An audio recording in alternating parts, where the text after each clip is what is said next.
funcionarios del Estado, como es el presidente de la República, los congresistas, los vocales de la Corte Suprema, los fiscales supremos, el Contralor General de la República, los miembros de la Junta Nacional de Justicia, el Defensor del Pueblo, quienes tienen la prerrogativa que antes de ser procesados por haber cometido delitos en el ejercicio de sus funciones, sea el Congreso el que levante o no ese antejuicio político.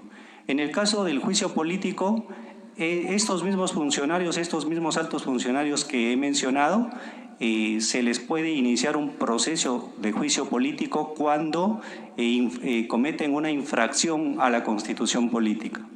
En el caso de la inmunidad parlamentaria, que está dirigido a los congresistas de la República, está dirigido a los miembros del Tribunal Constitucional y también está dirigido al Defensor del Pueblo,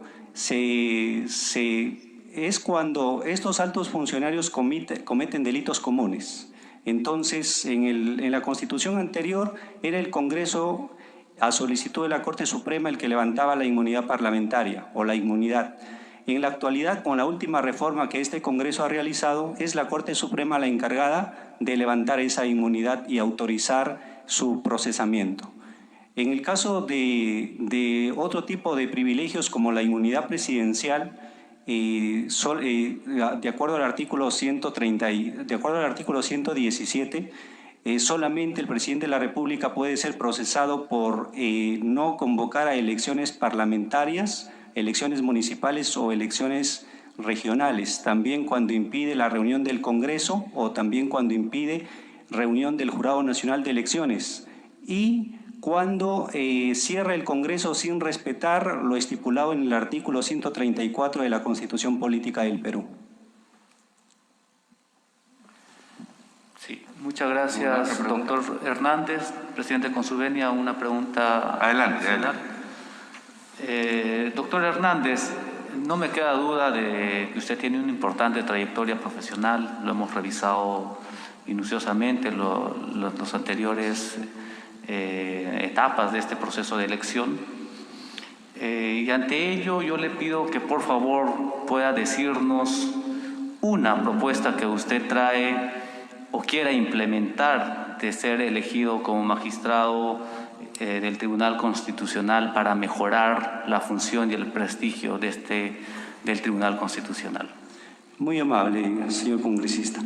Teniendo en cuenta que el Perú no es solamente Lima, sino el Perú es también las provincias, el Perú profundo, teniendo en cuenta que todos esos procesos constitucionales de habeas corpus, amparo, habeas data y procesos de cumplimiento también se inician en los juzgados civiles o penales de los departamentos y llegan al Tribunal Constitucional. Entonces una de las propuestas sería que se lleve a cabo la vista de la causa del recurso de agravio constitucional en los departamentos, en los diferentes departamentos del Perú. Ese es por un lado. Por el otro lado, el Tribunal Constitucional a veces emite sentencias demasiado largas, de 100 páginas, 150 páginas, ¿no? Tratar de reducir esas páginas y aplicando el principio establecido en el artículo 200, último párrafo de la Constitución, que habla del principio de razonabilidad, y uno de esos criterios de ese principio es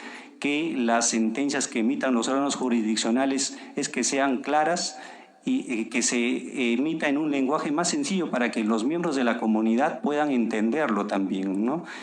Otra de las propuestas es tratar de establecer, podríamos decir, criterios normativos en algunas sentencias que ha emitido en el Tribunal Constitucional y que en la actualidad siguen originando controversias. Entonces, de tal manera que quede claro, antes de que sucedan determinados hechos políticos, hechos jurídicos, se pueda establecer cuál va a ser ya la decisión del tribunal, invocando la seguridad jurídica y la predicción de las resoluciones, en este caso constitucionales.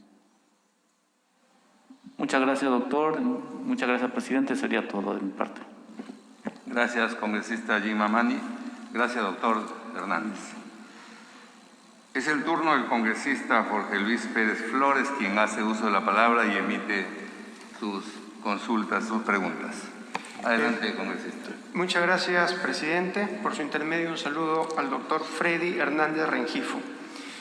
Doctor Freddy Hernández Rengifo, respecto a la estructura constitucional en el capítulo educativo, artículo 13, 14, 15, 16, 17, 18 y 19, ¿qué modificaciones o qué es lo que debería existir para asegurar calidad, oportunidad, desarrollo a los jóvenes del país mediante el fortalecimiento de la educación pública en el Perú?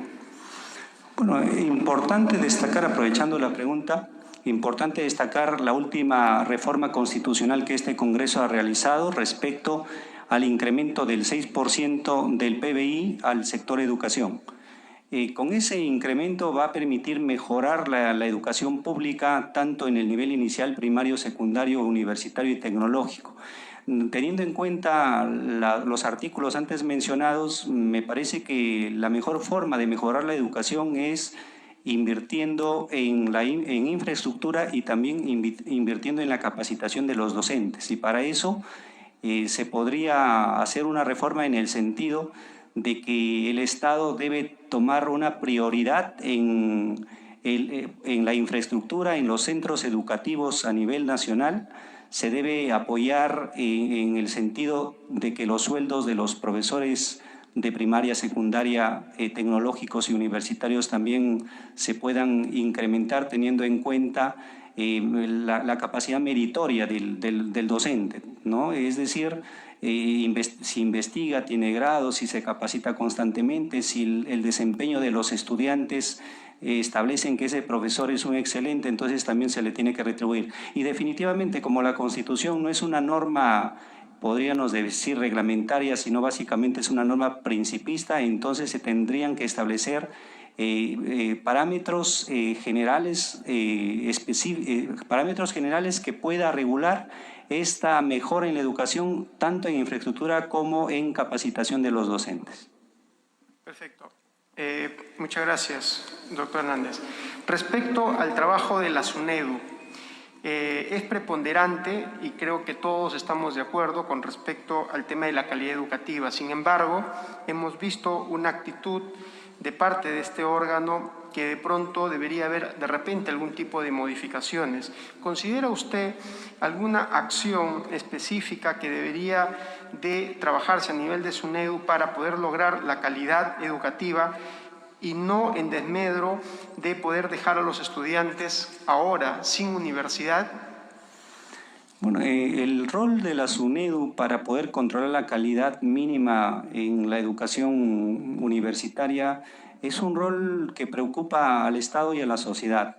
Y en ese sentido, esa función de la SUNEDU que ha tratado de cumplir para poder evaluar las condiciones mínimas de calidad en la universidad ha sido, podríamos decir, ciertamente positiva, pero sin embargo tiene bastantes cosas que necesitan mejorarse, ¿no? Por ejemplo, cuando la SUNEDU hace una calificación tanto de documentos como la inspección física en las universidades para determinar si cumple o no las condiciones mínimas de calidad, la SUNEDU se va a hacer la inspección, revisa los documentos y no menciona nada si está bien o está mal. Y cuando toma la decisión, tanto cuando se emite el informe final sobre si licencia o no a la universidad, la universidad, que es la que al final va a ser afectada, no sabe cuál es el informe. Y cuando en el consejo directivo se toman esas decisiones, tampoco está presente la universidad para poder defenderse de todas esas decisiones que para los SUNEDU no cumplen las condiciones de calidad. Entonces, eso vulnera desde el punto de vista administrativo el debido proceso. ¿Por qué? Porque no puede ser que una universidad que está en un proceso de licenciamiento no sepa lo bueno o lo malo de la calificación que ha tomado esta institución. Entonces yo creo que ahí se debe mejorar. Se debe mejorar en varios sentidos, ¿no? En el consejo directivo de la SUNEDU debe haber un representante de las universidades para que pueda, de todas maneras, podríamos decir, emitir un juicio de valor. Y deben permitir a las universidades en cada etapa de la evaluación que estén presentes para que se puedan hacer sus descargos y se pueda tomar una mejor decisión en ese sentido. Perfecto. Muchas gracias, doctor Hernández. Muchas gracias. Eso es toda mi participación. Muchas gracias, doctor Jorge Luis Pérez Flores. Muchas gracias, doctor Hernández. Corresponde ahora a la congresista María Cristina Retamoso Lezama a hacer uso de la palabra y exponer sus preguntas. Gracias, presidente. Muy buenas tardes a todos y por su intermedio saludar al doctor Freddy Whitman Hernández Rengifo, felicitarlo a la vez por llegar a esta etapa del concurso público. Quisiera formularle la siguiente pregunta. El Congreso aprobó en el año 2018 la ley que regula el gasto en publicidad estatal. El Tribunal Constitucional declaró inconstitucional esta ley. Al respecto, me gustaría consultarle qué dijo sobre el derecho a recibir financiamiento estatal, qué dijo sobre el derecho a contratar. Por favor. Sí, básicamente en esa sentencia el Tribunal Constitucional manifestó que digamos que esa sentencia se origina a raíz del gasto público que se hacía en publicidad estatal, ¿no? Y eso originaba un gasto significativo y que también originaba en cierta manera para los críticos una orientación a los medios de comunicación para que puedan de una u otra manera auspiciar las decisiones que toma el gobierno de turno. Entonces, por eso es que al final el Congreso tomó una decisión de que no se gaste en publicidad estatal. Entonces el Tribunal Constitucional dijo básicamente que el Estado, dentro de sus instituciones, tiene el deber en su rol social que realiza de comunicar todas sus decisiones a los ciudadanos, y para eso necesita los medios de comunicación. Y si necesita los medios de comunicación, necesita originar gastos para que se puedan financiar esa publicidad que realiza el Estado a través de estos medios de comunicación, y impedir que no se realice este tipo de gastos también se estaría afectando el derecho a la libertad de información que tienen los ciudadanos, de saber qué es lo que está haciendo el Estado o qué actividades se está promoviendo en su oportunidad. Muchas gracias. Para continuar, por favor, presidente. Adelante. Sí, adelante. ¿Cuáles son las finalidades de los procesos constitucionales? Por favor, mencione usted los procesos que conoce el Tribunal Constitucional en única o última instancia. Por favor. Correcto. Entiendo que son dos preguntas. Voy a desplazarme en las dos preguntas.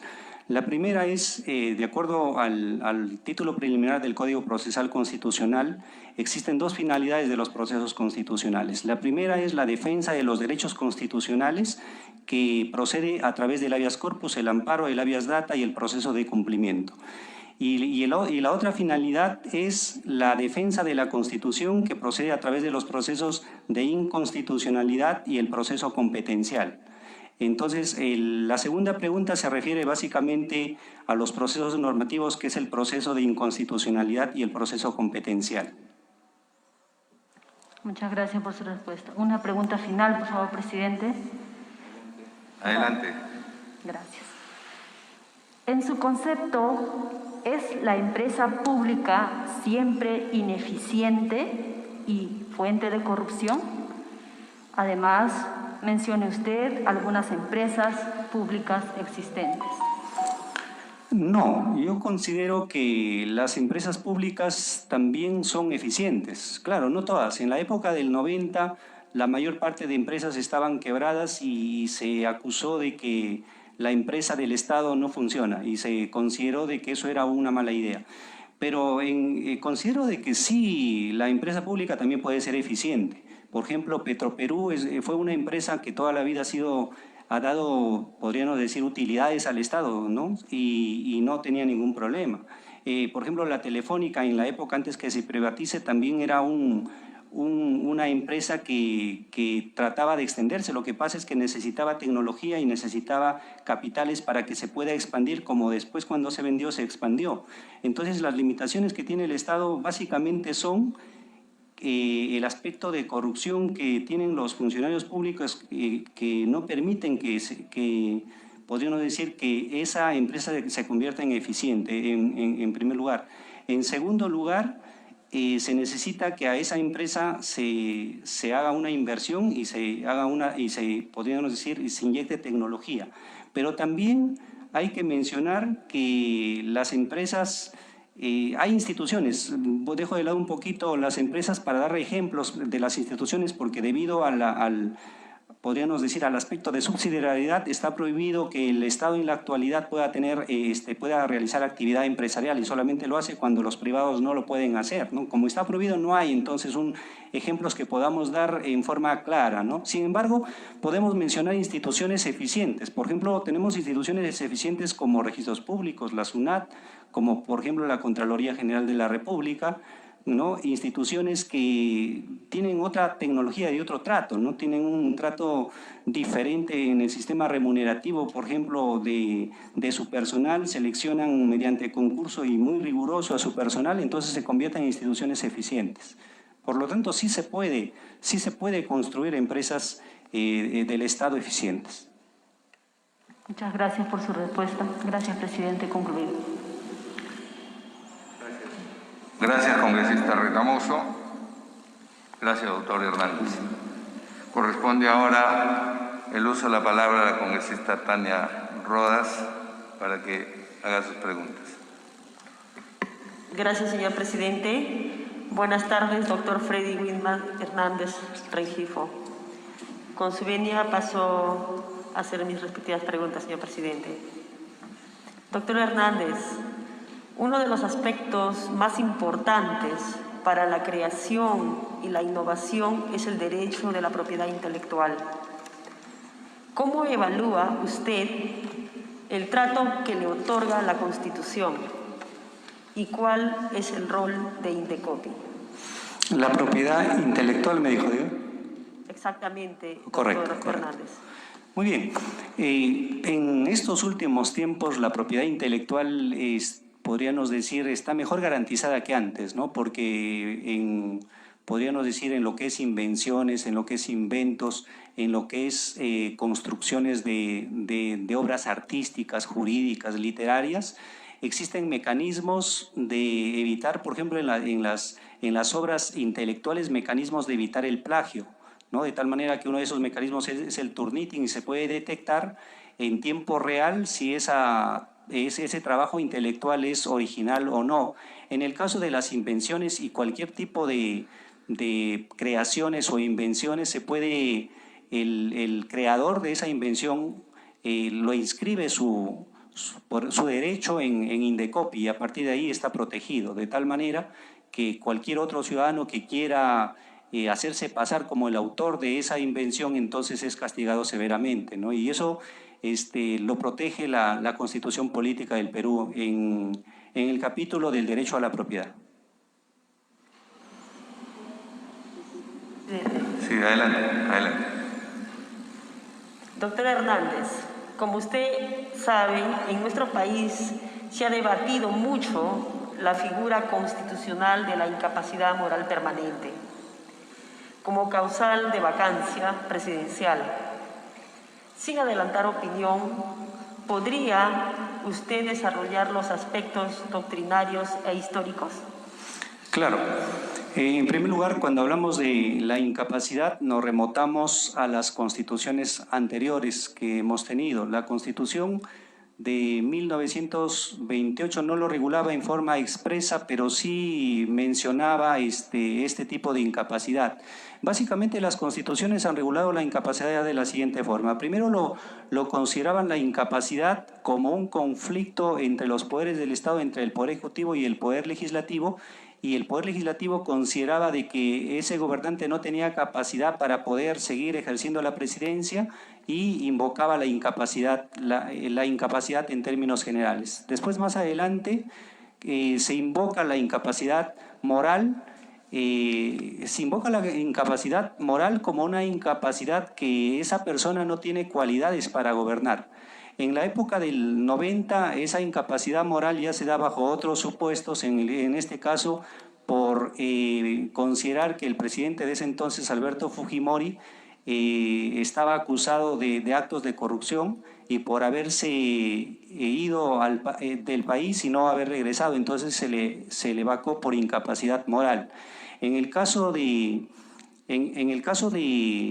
De Vizcarra también el Congreso lo vacó por incapacidad moral, teniendo en cuenta que había intervenido en un proceso que estaba investigado, que había una investigación de promedio dentro de sus funcionarios. Entonces, el Congreso consideró de que esa actitud era una actitud que no, podríamos decir, que afectaba el concepto de que el presidente de la República personifica la razón y debe ser a la nación y debe ser una persona intachable. En el caso de la actual Constitución, la incapacidad se establece, la incapacidad moral o física. La física es fácil de comprobar, ¿no? Con un certificado de una junta médica se podría establecer, por ejemplo, una persona que está en coma, está en una situación vegetal, que no puede gobernar en esa situación. Pero en el caso de la incapacidad moral en la actualidad es una norma abierta que está sujeto a distintas interpretaciones, y justamente el Tribunal Constitucional tuvo la oportunidad de poder establecer por lo menos parámetros o criterios de ese tipo de incapacidad y no lo hizo, ¿no? Y en el caso del Congreso tengo entendido que incluso hay un proyecto de ley que todavía está en discusión, que justamente quieren desarrollar determinados supuestos de incapacidad moral, y que me parece eso podría originar, podríamos decir, eso podría originar una seguridad y una predictibilidad, ¿no? Si bien es cierto, no se podría regular los supuestos que más adelante se pueden originar, porque a veces la realidad avanza y el derecho todavía está podríamos decir, está en desarrollo. Gracias, señor presidente. Muchas gracias, doctor Hernández Rengifo. He concluido mis preguntas, señor presidente. Muchas gracias, doctora Rodas. Muchas gracias, doctor Hernández. Me corresponde ahora hacerle un par de preguntas. Doctor, ¿pueden las convicciones más íntimas del juez constitucional construir una causal de apartamiento o de recusación o de desconocimiento de preceptos constitucionales? Bueno, en el aspecto constitucional, el juez constitucional no se puede apartar de los procesos constitucionales. Se tiene que es obligación del juez conocer esos procesos y pronunciarse sobre el fondo. En ese sentido, entonces, básicamente lo que se garantiza en un Estado democrático de derecho es que cuando se pronuncie ese juez constitucional, sus argumentos sean fuertes a efectos de poder garantizar su decisión, ¿no? En el derecho constitucional y en la jurisdicción constitucional, los argumentos son los que defienden la posición del juez constitucional. Gracias. Tengo otra pequeña pregunta. ¿Cree que las decisiones políticas deben ser justiciables? Hay decisiones políticas que no deben ser justiciables y hay otras decisiones que sí deben ser justiciables, teniendo en cuenta que se debe respetar el contenido constitucionalmente establecido en la Constitución de los órganos políticos, ¿no? De tal manera que el órgano jurisdiccional o el órgano constitucional no pueda interferir en esas decisiones. Solamente se permite, y en eso sí la doctrina y la jurisprudencia ha ido avanzando, porque al inicio las decisiones políticas se separaban de las decisiones jurisdiccionales y poco a poco algunos supuestos han ido incorporándose, de tal manera que en la actualidad uno de los límites al control político es el respeto al debido proceso, pero también hay que tener en cuenta que se debe garantizar el ejercicio pleno de esas atribuciones establecidas en la Constitución a los poderes del Estado o a las cuotas de poder que le permiten funcionar y que le permiten armonizar dentro de un Estado democrático. Muchas gracias, doctor. He concluido yo con mis preguntas. Corresponde ahora al congresista José Vega Antonio hacer uso de la palabra y emitir sus preguntas correspondientes.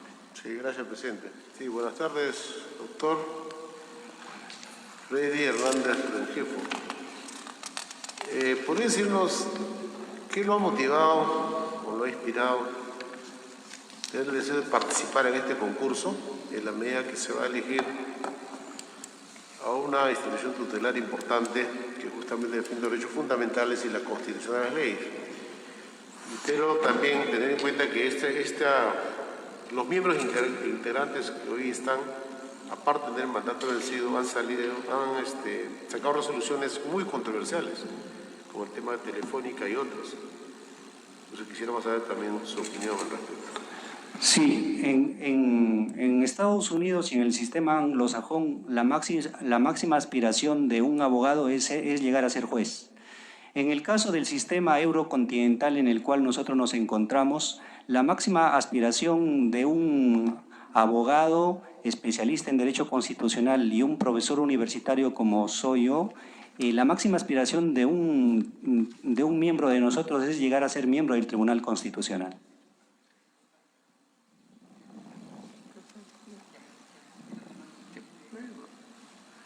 Gracias, doctor Hernández. Gracias, congresista Vega Antonio. Doctor, hemos terminado con el rol de las 9 preguntas hechas por los 9 miembros de esta comisión especial. Le deseamos mucha suerte en esta etapa y le agradecemos también por la confianza que tiene en esta comisión, que consideramos marca un hito en la historia jurídica del país al elegir a los miembros del Tribunal Constitucional en forma meritocrática y hacer de que este concurso sea totalmente transparente y de la forma más celere posible. Muchísimas gracias. Puede usted retirarse. Muchas gracias, señor presidente. Muchas gracias, señores miembros de la comisión especial.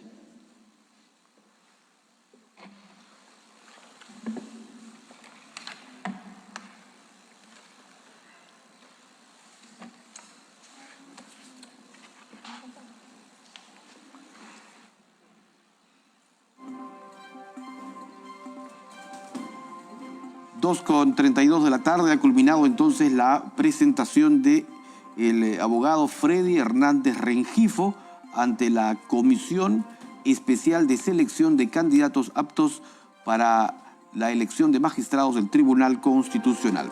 Como se sabe, este grupo legislativo durante los últimos 3 días viene realizando entrevistas personales a los 17 postulantes que luego de todo un proceso han resultado aptos para continuar. Le tocará el turno ahora, de acuerdo al cronograma que fue publicado en el Diario Oficial del Peruano, al abogado y constitucionalista Luis Gutiérrez Tixe, con quien ya la comisión concluye todas las entrevistas a los 17 candidatos, luego de lo cual deberá emitir su informe respecto a quienes de los 17 han calificado. Allí están los integrantes de la comisión deliberando antes de que ingrese el último de los postulantes, reiteramos, Luis Gutiérrez Tixe. Son las 2:33, transmisión en vivo de Congreso Televisión y de Agenda Parlamentaria en esta jornada de hoy, miércoles 23 de junio, actividades vespertinas aquí en el Parlamento Nacional. 2:34. Bien, recordemos que la comisión evaluadora ha iniciado su trabajo el último lunes con entrevistas en doble horario, tanto por la mañana como por la tarde. Lo mismo ocurrió el martes, al igual que el día de hoy. Vamos a contarles también que ya están presentes justamente en el ambiente donde se desarrolla esta sesión, el hemiciclo Raúl Porras Barnechea, los integrantes de la comisión, así como otros que también han participado de manera virtual haciendo las consultas del caso a cada uno de los postulantes. 17 en total son los que quedaron aptos para el desarrollo de esta evaluación. La comisión, durante el pronunciamiento del comunicado que se publicó en el Diario Oficial del Peruano, recordó a los postulantes que de llegar tarde no podrían ser entrevistados, por lo que recomendó llegar 20 minutos antes de la hora para que puedan esperar en la sala de embajadores del Palacio Legislativo.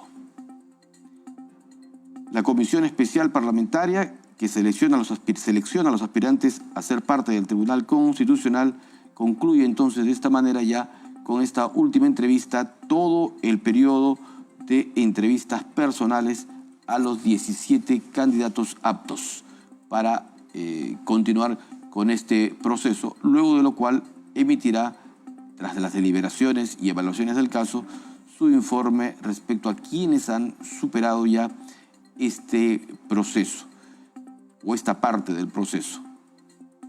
Son las 2:35 de la tarde, transmisión en vivo de Congreso Televisión. Decíamos entonces que el último aspirante convocado es el abogado Luis Gutiérrez Tixe.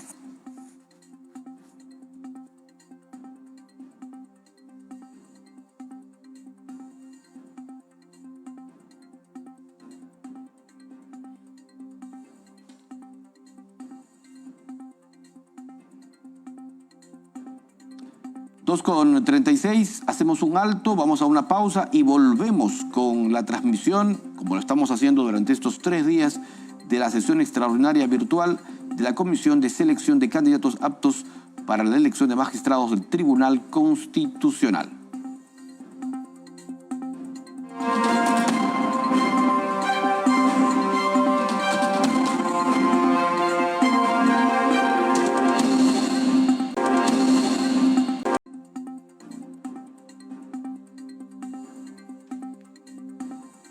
Colegas parlamentarios, vamos a dar inicio a hacer la entrevista personal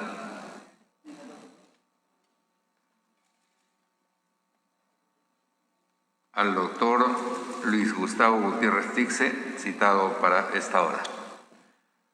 Doctor Luis Gustavo Gutiérrez Tixe, tenga usted muy buenas tardes. Primero, nuestra felicitación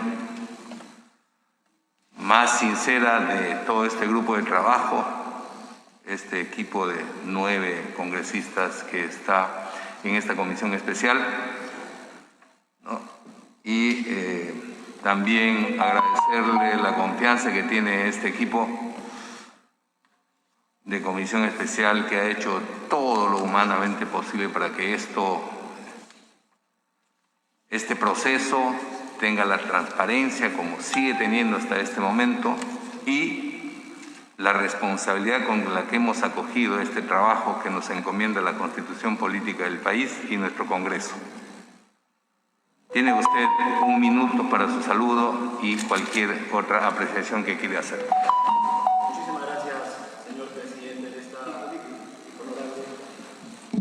Muchísimas gracias, señor presidente de esta honorable comisión, señores congresistas. Soy Gustavo Gutiérrez Tixe, constitucionalista, magíster en Derecho Constitucional por la Universidad Católica del Perú, con estudios en materia constitucional a nivel de posgrado en la Universidad Carlos III de Madrid, en el Congreso de los Diputados de España y en la actualidad a nivel de doctorado en la Universidad de Buenos Aires. En mi carrera soy docente universitario, casi ya por 10 años en la Universidad San Martín de Porres, cerca de 5 en la Universidad Privada Antenor Orrego de Trujillo, y este año he tenido el honor de ser invitado a ser docente en la Universidad San Ignacio de Loyola. También he impartido cátedra a nivel nacional en varias universidades y a nivel académico también he producido algunos libros y artículos especializados, y en el ámbito profesional litigo en materia constitucional, pero el mayor espacio que he tenido ha sido aquí en esta casa, que yo siento que es mi casa. Ingresé el año 2001 como auxiliar y concluí mi labor en el Parlamento como asesor principal el año 2016. He estado en las comisiones de Constitución y de Justicia como asesor principal. He sido jefe de la Oficina de Defensa de las Leyes del Congreso de la República y por tanto conozco el foro parlamentario y lo respeto, y es precisamente esa la razón que me motiva para poder presentarme ante el Tribunal Constitucional, porque considero que es una instancia que forma parte del sistema de poder y que debe guardar bastante armonía con todo el sistema de reparto funcional de competencias. Muchas gracias, doctor, por sus palabras. Vamos a dar inicio entonces a su entrevista. Corresponde por orden alfabético al congresista doctor Dieter Columbus Murata hacer el uso de la palabra y emitir sus preguntas. Me ha enviado vía virtual sus preguntas el cual se ha encargado la presidencia para que se los haga. Está él en el Microsoft Teams. Doctor, ¿cree que la emisión de sentencias del Tribunal Constitucional que declaran la inconstitucionalidad de normas por conexidad generan problemas a los operadores legales? ¿Cree que la inconstitucionalidad por conexidad debe mantenerse tal cual o amerita ciertas precisiones? Fíjense que el rol de los intérpretes y operadores de la justicia ha cambiado bastante en los últimos 50 años. No solamente no tenemos que sujetarnos a lo que establece la norma legal, sino además la interpretación y el sentido tuitivo de los tribunales jurisdiccionales. En ese sentido, cuando un tribunal constitucional advierte que hay una norma que paralelamente genera un acto de inconstitucionalidad y es manifiesta, objetiva, no puede dejar abierta una norma inconstitucional tácita y por lo tanto tiene que extender su fuero de competencia a efectos de poder imponer una pacificación en el ordenamiento jurídico. Por tanto, de esa perspectiva, no considero que genere un problema, sino todo lo contrario, colabora en el sistema de reparto funcional para optimizar el sistema jurídico. Ahora bien, toda atribución donde hay un ámbito de discrecionalidad, hay un margen de exceso. Y eso, en todo caso, debe ser materia de el establecimiento de parámetros que el propio tribunal lo puede hacer o el propio legislador, que finalmente, en una modificación al código, podría plantear algunos mecanismos alternativos que corrijan cualquier tipo de exceso, ¿no? Muchas gracias, doctor. Tengo una segunda pregunta. Dice, cuando en el derecho laboral público existen dos interpretaciones sobre una misma norma laboral con incidencia económica, ¿prevalece el principio indubio pro operatorio descrito en la Constitución o el de equilibrio presupuestal? Esa es una pregunta sumamente importante. Yo creo, en principio, que el legislador tiene todo el derecho para poder legislar de manera abierta e inclusive más allá de los márgenes de la Constitución. Para eso está el Tribunal Constitucional, para en caso haya un exceso, finalmente corregir ese exceso y tratar de establecer una paz constitucional a través de una ponderación de bienes en conflicto. Si hay un conflicto entre un derecho laboral y un principio presupuestal, lo que tiene que haber acá es un equilibrio, un test de proporcionalidad a efecto de poder distinguir si es posible o no es posible atender una demanda de naturaleza social. Por ejemplo, a mí me ha sorprendido mucho que el Tribunal Constitucional, en el caso de la inconstitucionalidad de la Ley 19.990, que permitía que algunos pensionistas aspirantes, porque no habían llegado a cumplir con los requisitos establecidos por la ley, el Tribunal simplemente haya declarado inconstitucional esa ley, cuando lo que debió de hacer es hacer una interpretación a través de una sentencia interpretativa, valga la cacofonía, con el propósito de poder dosificar dicha mandato legal y no dejar en la indefensión a miles de pensionistas. Podría haber dado una ley interpretativa para poder equilibrar el principio presupuestal con el derecho, en este caso expectaticio, a la pensión. Igual ocurre con el derecho al trabajo. Si es que hay una aspiración laboral de por medio y hay un gasto presupuestal que puede ocasionar un perjuicio para el equilibrio fiscal, definitivamente lo que tiene que haber aquí es una ponderación. No se puede afirmar categóricamente para uno ni otro lado. Tampoco lo podría hacer tomando en cuenta que aspiro a ser magistrado del Tribunal Constitucional y podría tener un caso como ese, pero creo que el Tribunal Constitucional no se debe de plano considerar reacio a una aspiración social, sino todo lo contrario. La tendencia debe ser a tutelar el derecho. Si es que hay un exceso, tratar de corregirlo y solamente cuando sea irremediable, declarar la inconstitucionalidad de una norma. Muchas gracias, doctor. Corresponde ahora al congresista César González Tuanama hacer el uso de la palabra y presentar sus preguntas. Muchas gracias, presidente, y buenas tardes al señor postulante. Claro y conciso, por favor, de manera resumida, por favor, voy a necesitar la respuesta. Debido a su amplia experiencia en materia constitucional, la pregunta es la siguiente. ¿quién se encuentra legitimado o quiénes para interponer la demanda en el proceso de habeas corpus? Explique, resumido, lógicamente, el origen histórico, jurídico, doctrinario del proceso en mención. Gracias. Muchas gracias, congresista Tuanama. Me va a ser un poquito complicado ser breve, pero porque realmente un constitucionalista es un apasionado del habeas corpus. El habeas corpus es uno de los grandes procesos que tutela la libertad individual y por lo tanto yo considero de que no debiera haber ningún tipo de restricción para el uso del habeas corpus. Distinto es que haya malos jueces que emplean ese rol constitucional que tienen de proteger la libertad individual para conceder libertades malavidas.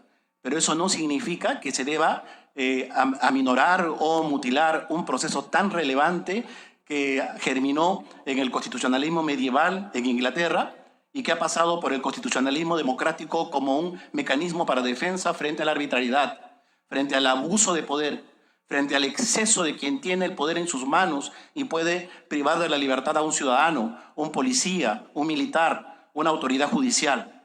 Por lo tanto, el habeas corpus es un proceso trascendental y precisamente por ser un proceso de tan trascendencia es que nuestro modelo constitucional, siguiendo la Convención Americana de Derechos Humanos y la tradición histórica, permite que este sea dactio populis, es decir, lo puede interponer cualquier ciudadano e inclusive nuestro modelo permite que los adolescentes puedan interponer un habeas corpus y en Colombia los niños, es decir, porque también pueden ser privados de su libertad y por tanto creo que hay que hacer modificaciones, sí, pero para efectos de poder controlar la idoneidad del magistrado que tiene en sus manos cuando ejerce justicia constitucional, no solamente la valoración de la norma, sino también de los principios, de los valores y de la cultura constitucional de un pueblo. Por eso que es importante la selección de quien representa la justicia, que creo que es el punto central de donde tendríamos que enfocarnos. Muy bien, ha tratado de ser bien conciso. Ha culminado mi participación, presidente. Muchas gracias, señor participante. Gracias. Gracias, congresista González. Gracias, doctor Gutiérrez. Corresponde ahora al congresista José Luis Luna Morales hacer uso de la palabra y emitir sus interrogantes. Gracias, presidente. Buenas tardes con nuestro participante. ¿Cuál es su posición respecto a la emisión de dispositivos legales que otorgan exoneraciones tributarias? ¿Cuáles deberían ser los parámetros que deben observarse a fin de garantizar el interés del Estado? Bueno, las exoneraciones tributarias son parte del jus imperium del Estado. El Estado puede imponer tributos y también puede conceder exoneraciones. Las exoneraciones se entiende que son posibles en la medida que contribuyan a una finalidad del Estado. Por ejemplo, en materia educativa, cuando le concede a las universidades la posibilidad de que estos puedan revertir parte del impuesto a la renta a efectos de mejorar la infraestructura y la calidad académica. Y en materia de empresarial, igual, en tanto en cuanto produzcan o traigan tecnología importante para el desarrollo de nuestra industria. Yo creo que ahí hay un margen de optimización de esa permisión constitucional que le corresponde al legislador. El legislador y a instancias del gobierno puede plantear algunos márgenes de razonabilidad y por tanto no se puede considerar de que las exoneraciones son malas per se, sino, repito, cuando hay, como diría, escuché en la mañana, alguno de los honorables integrantes de esta comisión hablaba de la institución del abuso del derecho, que está contemplado en el artículo 104 de la Constitución. Cuando se obtiene mal habilmente una exoneración tributaria, cuando se obtiene un contrato ley mal habido, no tiene por qué ser cumplido si es que hay de por medio un fraude o un abuso a la ley. Y por tanto puede ser severamente cuestionado a nivel de un arbitraje o a nivel de un tribunal judicial. En ese sentido, reitero, no hay una suerte de prevalencia absoluta de un derecho ni de un beneficio en lo absoluto, sino tienen que estar claramente balanceados y por lo tanto hay mecanismos también para poder equilibrarlos en aras a la atención de los intereses estatales.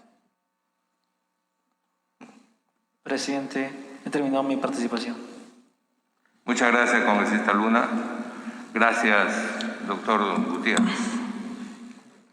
Corresponde ahora el uso de la palabra al congresista Jean Ali Mamani y hacer sus respectivas preguntas.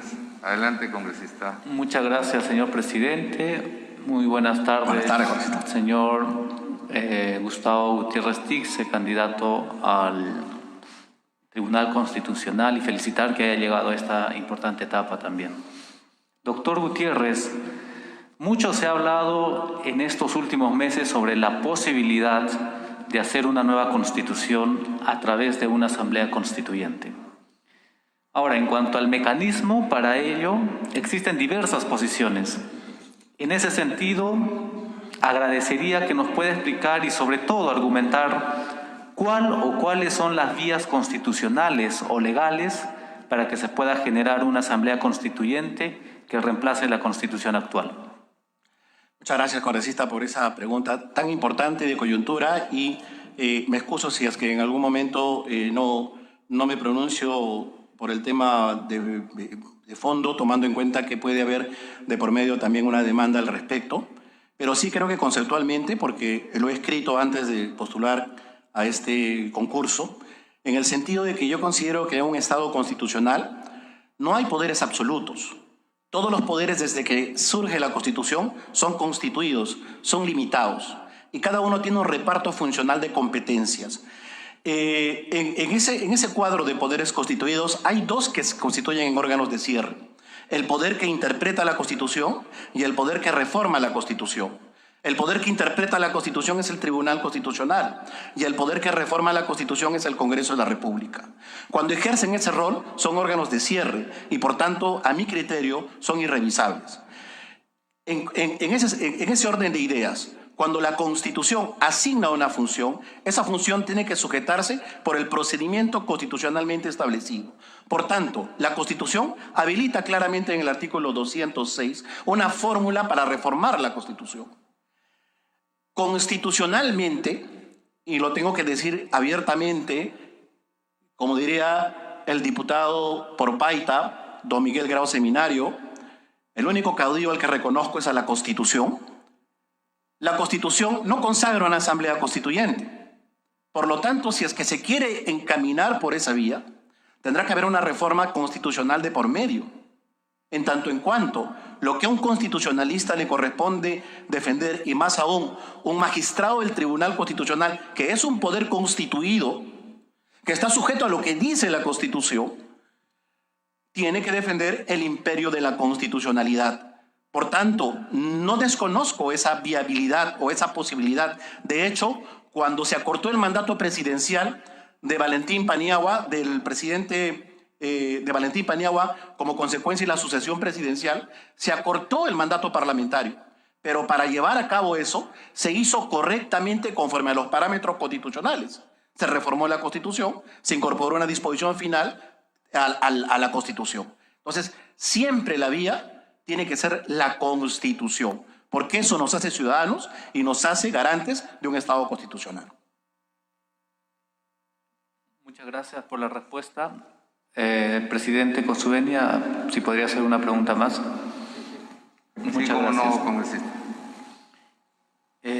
Doctor Gutiérrez, ¿cuál cree usted que debería ser el perfil y la actuación de un magistrado del Tribunal Constitucional? Esa es una pregunta bastante interesante, congresista Mamani. Fíjense usted que y a veces se confunde bastante el rol del juez constitucional, pero la gente, la ciudadanía no conoce que el Tribunal Constitucional surge de las entrañas del Parlamento. Cuando Kelsen, en 1919, es encargado de elaborar el anteproyecto de la Constitución de Austria, Kelsen idea un órgano ad hoc que tenga el mismo nivel que el Parlamento. Por tanto, mientras el Parlamento es un legislador positivo, el Tribunal Constitucional es un legislador negativo. Es decir, es una suerte de pequeño Senado que coadyuva a optimizar el rol que cumple el Parlamento. No es un poder por encima del Parlamento. Es un poder que colabora con el Parlamento para salvaguardar cualquier exceso que supere los cánones constitucionales. Y solamente en la medida de que no pueda salvaguardar esa normatividad constitucional, declararla inconstitucional.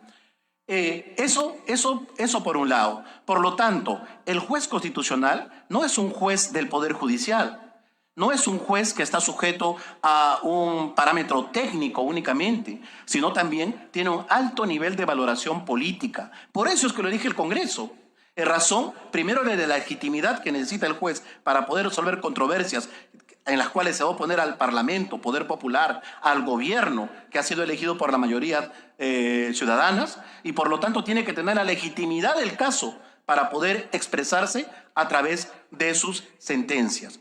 Por eso es que el juez constitucional tiene que también tener un bagaje ciudadano, un bagaje de estadista, ¿no? Como en el caso, por ejemplo, de John Marshall, el famoso Marshall que dictó la sentencia Marbury versus Madison y que fue un líder del Partido Demócrata y que llegó a ser secretario de Estado, o como Francisco Tomás y Valiente en España, ¿no? O aquí en el Perú, como Javier Álvaro Landini, por ejemplo, un líder político que llegó al Tribunal Constitucional y con sus sentencias demostró la importancia de lo que significa conocer la problemática social no solamente desde la teoría, sino desde la praxis política que muchas veces el teórico puro desconoce. En la época de Javier Álvaro Landini no se empleaban lo que hoy en día emplea el Tribunal Constitucional para poder desatenderse de muchos procesos constitucionales. El actual Tribunal Constitucional ha creado la famosa sentencia interlocutoria denegatoria, que es un mecanismo para decir, no conozco este caso que 3 años ha estado en el Poder Judicial, no lo conozco porque carece de trascendencia, no lo voy a resolver. Y luego dice, fíjense que hemos avanzado muchísimo. Y sin embargo, cuando en la época de Álvaro Landini se entraba a conocer el fondo del asunto, de los 8.000 procesos que llegaban anualmente. Yo creo que ese es el rol que tiene que tener el magistrado del Tribunal Constitucional. Tiene que ser un estadista que permita actuar como corresponde, en función a la tutela de los intereses constitucionales. Muchas gracias, doctor, y muchas gracias, presidente. Sería todo de mi parte. Muchas gracias, colega Allí. Muchas gracias, doctor Gutiérrez. Corresponde al congresista Jorge Luis Pérez Flores hacer uso de la palabra y emitir sus interrogantes. Perfecto. Muchas gracias, presidente. Por su intermedio, un saludo al doctor Luis Gustavo Gutiérrez Tixe. La pregunta es la siguiente. ¿Cuál es, en su opinión, sobre las garantías constitucionales y su protección en el Estado constitucional de Derecho? ¿Garantías constitucionales? Sí, esa es la pregunta. Bueno, garantías constitucionales es el título que emplea la Constitución. En realidad son procesos constitucionales que el Código Procesal Constitucional así los denomina. Son 7 procesos constitucionales, son 4 procesos de tutela de derechos y son 3 procesos de control normativo. Los procesos de tutela de derechos es el habeas corpus, el amparo, el habeas data y el proceso de cumplimiento. Y los procesos de control normativo son el proceso de inconstitucionalidad, el proceso competencial y el proceso de acción popular. En la doctrina se habla mucho de que el proceso de cumplimiento no es un proceso técnicamente constitucional, sino un proceso constitucionalizado porque no protege un derecho fundamental de manera directa, sino el derecho del administrado a que una ley se cumpla o un acto administrativo se ejecute. Y la acción popular que en realidad no protege directamente la constitucionalidad, sino la legalidad de un reglamento. Pero los procesos constitucionales yo creo que son las verdaderas herramientas para la revolución constitucional, porque permiten al ciudadano poder hacer prevalecer sus derechos y permiten también poder defenderse de la arbitrariedad en el uso del poder. Yo creo que son trascendentales. Han habido procesos constitucionales de tutela de derecho altamente relevantes en esos últimos 20 años. El caso de Anelía Sanca Mesa, la señora que reclama tutela de derecho a la salud, en razón de que es una persona que tiene VIH-Sida y cáncer terminal, pero sin embargo la administración pública fría e insensible no le provee medicinas porque es una persona pobre y no tiene seguro social. A través del amparo la señora obtiene tutela de derechos a efectos de que el Estado no sea insensible y no postergue para las calendas griegas los derechos económicos, sociales y culturales, y le otorga atención a efecto de que pueda cautelarse su salud. El funcionario, en una lógica decimonónica, que lamentablemente en el país se está empezando a entender poco a poco, pero hay muchos operadores que no lo leen o que no le entienden, justificaba su inacción porque la Constitución no dice que tengan derecho gratuito a todo, pero la Constitución no se puede leer literalmente. La Constitución se tiene que leer en función a la tutela de los derechos. Y en este caso, si tenemos una persona que está con SIDA, con VIH, no se le puede dejar en indefensión. Y por tanto, esto permitió que finalmente a esta persona se le otorgara tutela. Otro caso rapidísimo, el caso del señor Lucio Rosado Adaneque, médico del hospital de Chiclayo, que alegaba no atender o no poder atender los días sábados en el hospital, y el director del hospital le había exigido que todos los sábados tenga que atender al hospital cuando él era adventista. En este caso, el derecho a la objeción de conciencia, el derecho a la libertad religiosa, porque no puede ser que por más que uno ejerza una profesión, se le cercenen sus derechos y a la opinión, a la expresión, a la libertad. Por tanto, yo creo que el rol que cumplen los procesos constitucionales son altamente relevantes para la defensa de los derechos ciudadanos, que también implica el derecho a la democracia, señor congresista. Perfecto, presidente. Por su intermedio, una segunda preguntita. Adelante. ¿Cuál debe ser el rol del magistrado del Tribunal Constitucional en la reforma de la Constitución? Qué interesante pregunta, gracias, señor congresista. Fíjese, el año 2008, promedio, no recuerdo exactamente, tuve la oportunidad de ser editor de un libro con el profesor Domingo García Belaúnde, de un maestro mexicano, del profesor Jorge Carpizo, que hay una edición en el Perú que se llama El Tribunal Constitucional y sus límites. Y en ese libro el maestro decía que el control de la reforma constitucional no es de competencia de ningún poder constituido ni del Tribunal Constitucional, salvo una Constitución así lo exprese taxativamente. Porque si no lo expresa, el Congreso, cuando reforma la Constitución, se convierte en un órgano de cierre. La única posibilidad de control es el aspecto formal, es decir, el procedimiento. Si es que se aprueba una reforma constitucional con un número inferior de votos, si es que no se aprueba con las 2 legislaturas sucesivas, etc. Pero el tema de fondo no puede ser objeto de cuestionamiento.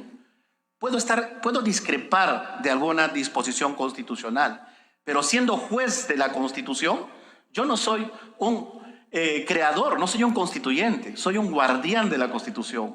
Por tanto, lo que el poder constituyente originario o el poder constituyente derivado, que son ustedes, me encargan en la Constitución, como juez constitucional me corresponde cautelar. Porque tengo que prescindir inclusive de mis aspiraciones ideológicas o doctrinarias, porque me convierto en un juez de la Constitución. El gran hierro de muchos jueces constitucionales es que imponen su criterio ideológico al criterio constitucional. Y eso termina desnaturalizando la institución, porque la destruye. La hace una institución que al final transgrede sus límites, porque una cosa es el poder constituyente y otras son los poderes constituidos. ¿Me queda tiempo? ¿Se acabó? Estamos con 20 segundos. Ya, perfecto, rapidísimo. Sí, esto tiene que ver con la actualidad. Doctor Luis Gustavo Gutiérrez Tixe, ¿usted cree que este jurado está parcializado, está con algún tipo de ideología o sectado? ¿Se ha sentido usted con esa presión de esta comisión? Pregunta más. Con toda libertad, por favor, porque de eso se trata.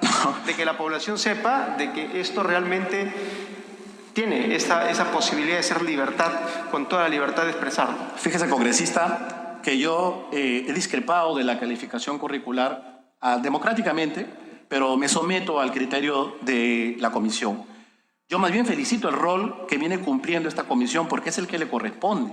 El rol que le corresponde al Parlamento es la elección de los magistrados del Tribunal Constitucional.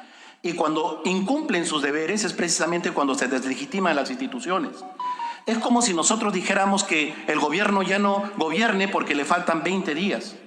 Yo creo que el Congreso está cumpliendo cabalmente su función y se está sujetando a reglas que han exigido otros gobiernos para poder llevar a cabo este proceso. Así que siempre los grupos de interés y los grupos de presión van a generar pugna por el dominio del escenario político, y es natural, y es democrático, y bienvenida la crítica. Pero yo creo que en tanto en cuanto se lleva adelante un proceso transparente y pulcro como el que ustedes están llevando a cabo, no queda más que felicitarles. Así quedemos en un estadio que ustedes finalmente sabrán distinguir. Bueno, muchas gracias. No por eso vamos a tener diferencia, por si acaso. Todos por igual. Muchas gracias, doctor. Gracias, doctor Gutiérrez. Gracias, congresista Jorge.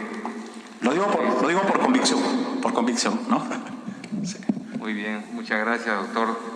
Le deseamos mucha suerte en este proceso, sinceramente.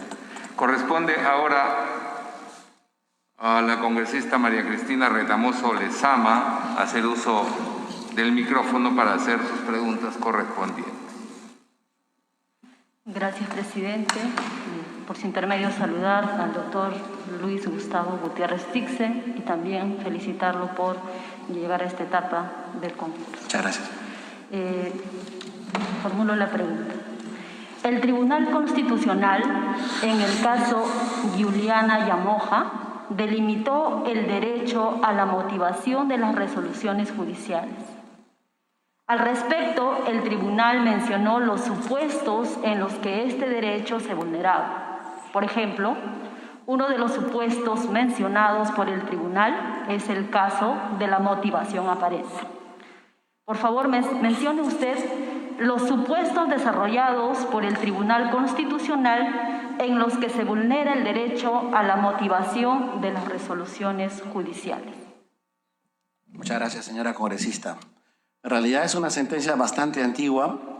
Es el caso de Giuliana Yamoja que, en efecto, marcó una pauta para el control de las resoluciones judiciales, que en muchos casos también pueden generar un acto de arbitrariedad, convirtiéndose el habeas corpus en un remedio trascendental a efectos de poder garantizar la libertad individual.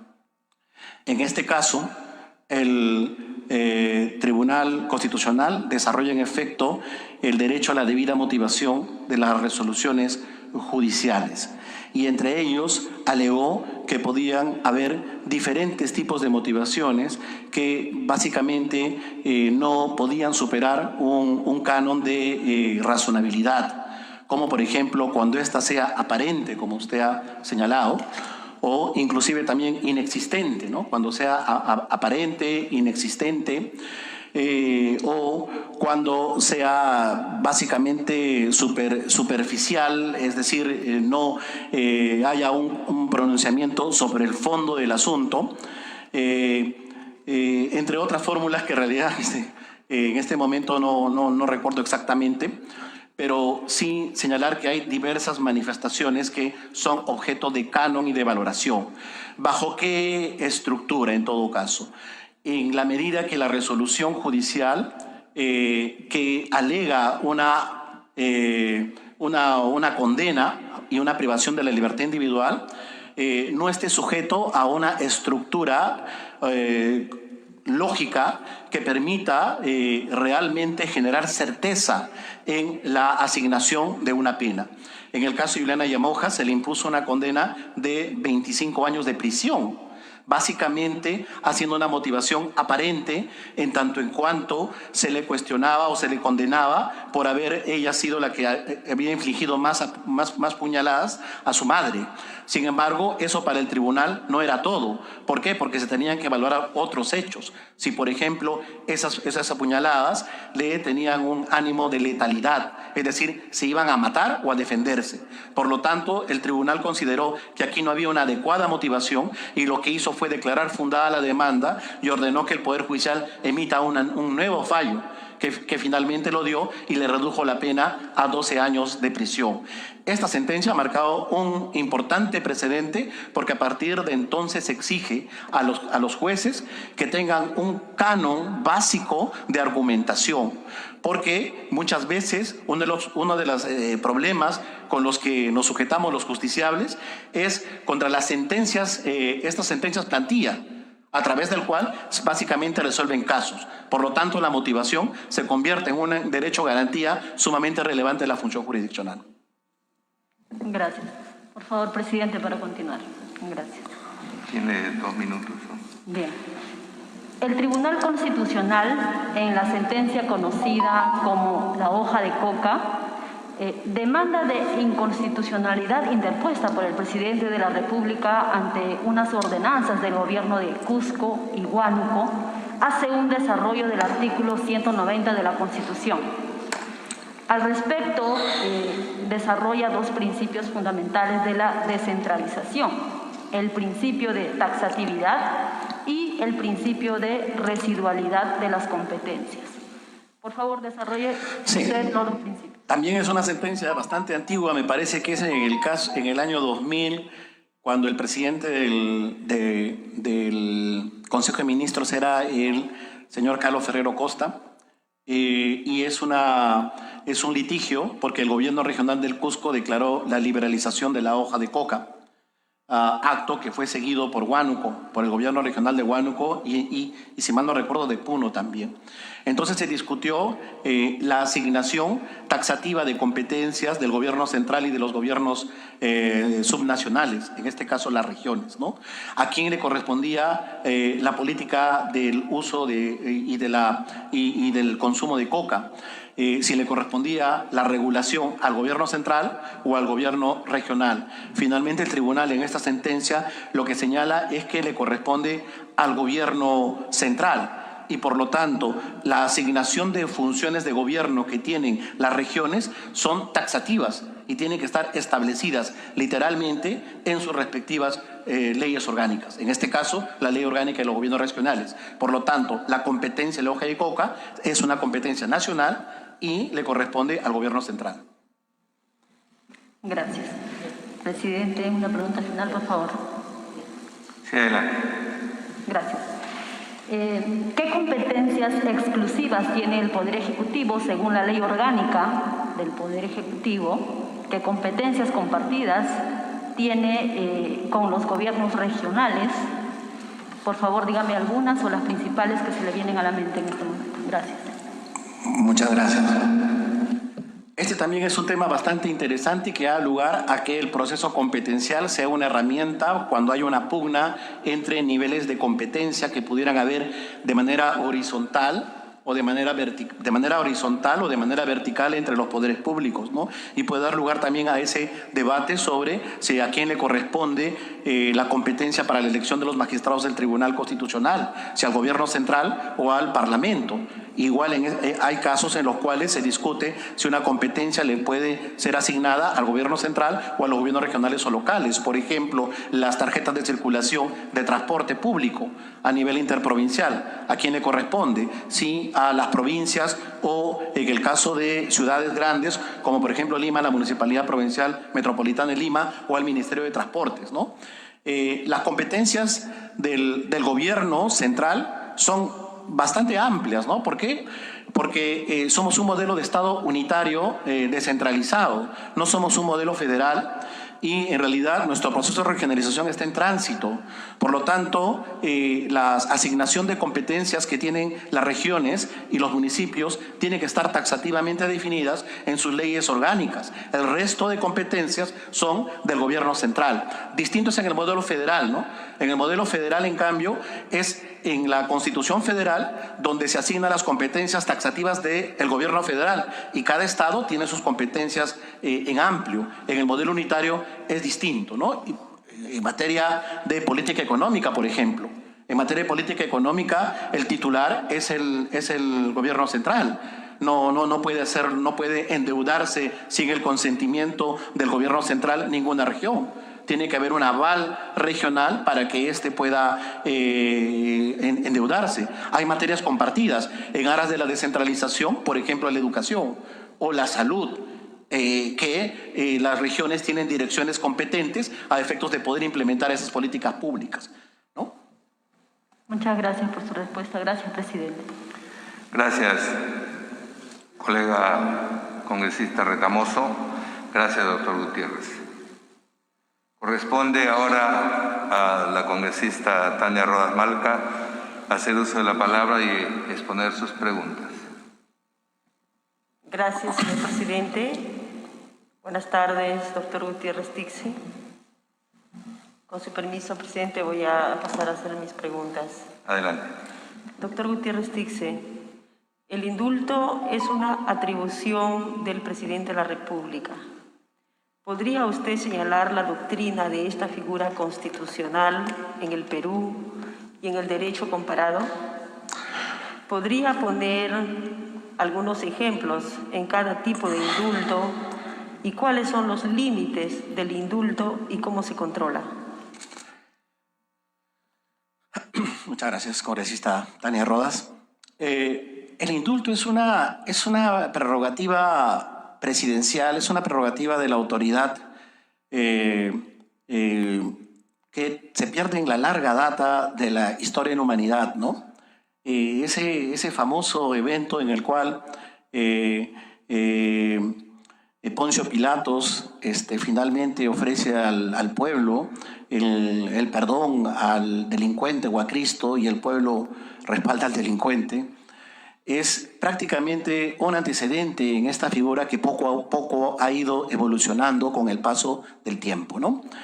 En ese sentido se ha petrificado como una gracia del gobernante para en determinados momentos poder emplear esta figura que está basada en la compasión, en la búsqueda de pacificar un conflicto social, etc. Y así se ha desenvuelto con el paso del tiempo.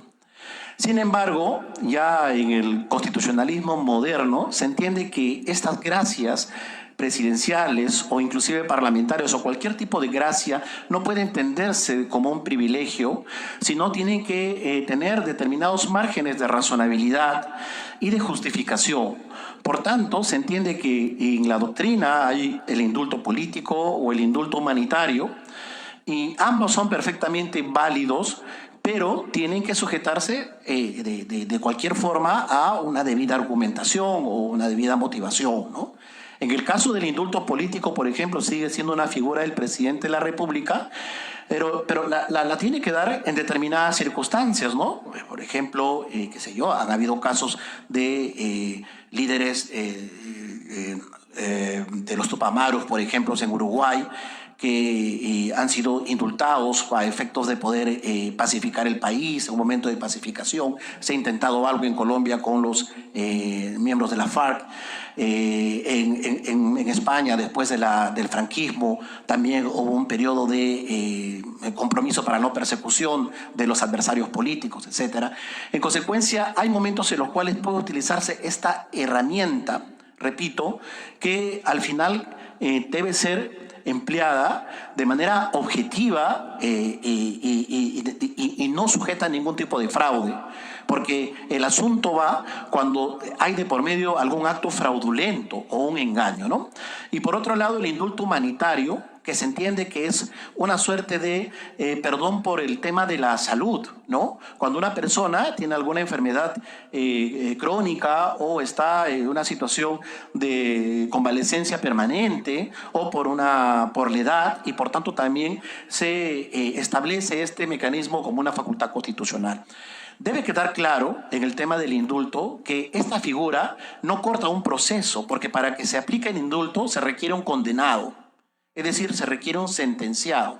Y el indulto no elimina la condena. El indulto no dice que el sentenciado ha dejado de serlo o el condenado ya ha dejado de serlo. No, lo que hace es interrumpe la condena en prisión para poder retornarlo a un estado de libertad como consecuencia de la aspiración ciudadana, o bien por un tema político o bien por un tema de salud. Presidente, continúo. Sí, sí es posible. Tiene usted 2 minutos. Doctor Gutiérrez Tixe, en días recientes se ha aprobado el nuevo Código de Procedimientos Constitucionales. ¿Puede usted valorar las ventajas o desventajas de los cambios introducidos? Señale algunos ejemplos, por favor. No le entendí la primera parte, congresista. En días recientes se ha aprobado el nuevo Código de Procedimientos Constitucionales. Sí. ¿No? Entonces, lo que yo le preguntaba es que si puede valorar las ventajas o desventajas de los cambios introducidos y que señale algunos ejemplos, por favor. Yo creo que este nuevo Código Procesal Constitucional en realidad va en la misma tendencia de la afirmación de un modelo de Estado constitucional en el Perú. Uno de los grandes problemas de los procesos constitucionales, como de todo el sistema judicial, es la dilación de los procesos. Es inadmisible que un amparo demore 3 años. Es inconcebible que un habeas corpus demore 1 año o 2 años. Que un proceso judicial, un proceso penal tenga 10 años o una investigación 5. En realidad, lo que se ha buscado con esta modificación al Código Procesal Constitucional es tratar de quitar, restar todos los trámites que al final sean innecesarios y básicamente sean solo ritualistas para poder hacer que los procesos sean más rápidos. Por ejemplo, en nuestro modelo constitucional, en el amparo, había un trámite que se llama la expresión de agravios. Uno, cuando interpone un recurso de apelación, tiene que fundamentar, eso se corre traslado a la otra parte, cuando la otra parte responde, le trasladan nuevamente a la parte y la parte tiene que expresar sus agravios y luego ir a juicio oral. Ya apelaste. Entonces, la expresión de agravios es en los modelos en los cuales tú interpones el recurso de apelación y no fundamentas. Solamente dices, interpongo el recurso de apelación. Entonces, tienes plazo para expresar tus agravios. Todo esto hacía que el proceso se demore por lo menos en la praxis 2 o 3 meses. O sea, eso con este nuevo código se está abreviando. O sea, me parece sumamente importante. Y de otra forma también se están incorporando algunas instituciones desarrolladas por la jurisprudencia del Tribunal Constitucional y algunas suprimiendo, como la que les acabo de comentar, la sentencia interlocutoria denegatoria, que era un freno para el acceso a la justicia constitucional de miles de justiciables, que llegaban con su amparo bajo el brazo, un amparo pensionario, un amparo del trabajo, un habeas corpus por libertad individual, etcétera, y sin embargo el tribunal en la puerta le decía, lo siento, pese a que te han concedido tu recurso agravio, no voy a conocer porque considero que acá no hay discusión constitucional de por medio. Con el nuevo código, el tribunal inmediatamente va a tener que resolver el fondo del asunto. Yo creo que es ciertamente una suerte de afirmación de lo que todos buscamos en el modelo democrático, que es el imperio y la Constitución. Gracias, señor presidente. Gracias, señor Gutiérrez Tixe. He concluido mis preguntas, señor presidente. Gracias. Muchas gracias, congresista Tania Rodas Malca. Gracias, doctor Luis Gustavo Gutiérrez Tixe. Me corresponde ahora hacerle una pregunta. Doctor Gutiérrez, el presidente del Consejo de Ministros puede ser ministro sin cartera y después del presidente de la República es el vocero de la política general de gobierno, según el artículo 123 de la Constitución. ¿Usted cree que en virtud de este dispositivo puede afirmarse que el presidente del Consejo de Ministros se acerca mucho a la figura de un jefe de gobierno? No. Nuestro modelo histórico es un modelo presidencialista que a partir del siglo XX incorpora algunas instituciones del parlamentarismo británico, pero no llega a ser un modelo parlamentarista, es un presidencialismo atenuado y por tanto en realidad los ministros no son ministros, sino son secretarios de Estado y el presidente del Consejo de Ministros tampoco es un premier, sino que por la costumbre le decimos premier, pero en realidad es un funcionario que del más alto nivel que coordina con los ministerios las políticas públicas que se personifican en el presidente de la República. El presidente de la República y los modelos presidencialistas tienen un alto rol funcional. Por eso, precisamente por ese alto rol funcional, debe estar sujeto a un conjunto de controles y de equilibrios en lo que Carlo Bestein denominaría el sistema de pesos y contrafrenos. Por eso es que la necesidad de tener que equilibrar ese poder amplio que tiene el presidente de la República en nuestro modelo, porque básicamente esto, si es que no hay un control, alimenta el cesarismo presidencial, el caudillismo de la figura que se siente todopoderoso. Y por tanto, más bien los mecanismos de control tienen que preservarse, no se pueden maniatar porque en tanto en cuanto hay un alto consenso en la representación nacional, por ejemplo, estos mecanismos de control deben ser activados y operativizados. Y más bien, todo lo contrario, el presidente debe propender a concertar. Quizás habría que hacer, esto ya sería materia de una reforma que ustedes son los responsables, de darle mayor fortaleza al presidente del Consejo de Ministros, ¿no? Pero no es un mini premier, como diría Sahués en el modelo latinoamericano, es básicamente un coordinador. Muchas gracias, doctor Gutiérrez. Corresponde ahora hacer uso de la palabra al congresista José Vega Antonio para formular sus preguntas.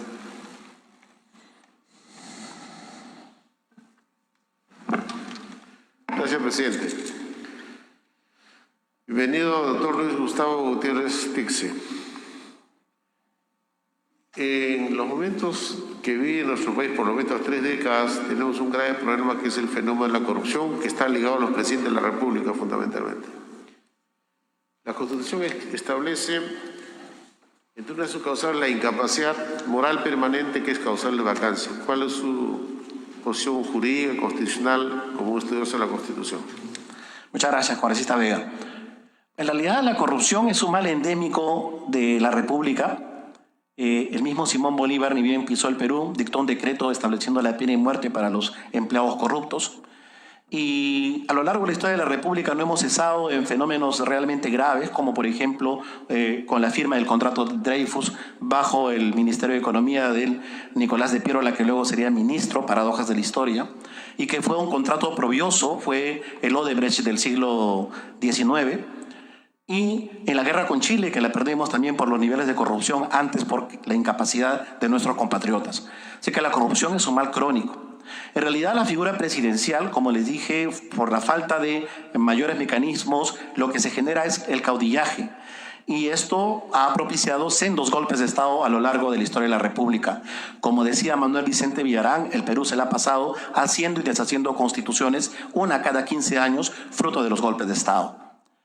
La vacancia es una herramienta importante que hoy en día los parlamentos democráticos la tienen, pero evidentemente tiene que ser utilizado a través de altos consensos en una necesidad de poder solucionar una crisis política en la cual el gobernante no tiene las herramientas ni la capacidad de poder generar gobernabilidad. Porque si un modelo es presidencialista, se entiende que el presidente tiene en sus manos finalmente el dominio del escenario político. Por lo tanto, tiene que apagar cualquier tipo de tensión que pudiera haber para poder gobernar.